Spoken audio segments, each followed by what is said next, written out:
News. CM Revanth పై మాజీ మంత్రి వేముల ప్రశాంత్ రెడ్డి తీవ్ర స్థాయిలో ఇరుచుకుపడ్డారు. ఎన్నికల్లో ఇచ్చిన తులం బంగారం హామీ ఏమైందని నిలదీశారు. మాట ఇచ్చి 13 నెలలు దాటిందని గుర్తు చేశారు. రేవంత్ సర్కార్ తీరు నిరసిస్తూ తన నియోజకవర్గంలో కళ్యాణలక్ష్మి, షాదీ ముబారక్ చెక్కుల పంపిణీ కార్యక్రమాన్ని బహిష్కరిస్తున్నానని ప్రకటించారు. ఈ మేరకు నిజామాబాద్ కలెక్టర్కు వేముల ప్రశాంత్ రెడ్డి లేఖ రాశారు.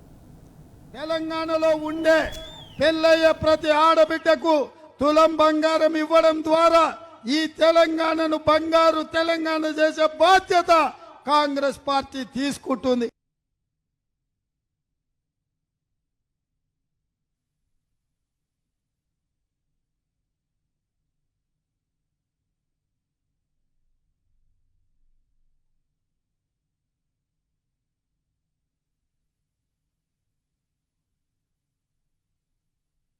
షాదీ ముబారక్ కళ్యాణ లక్ష్మిలో ఈ రోజు 1,00,000 రూపాయలే వస్తున్నాయి.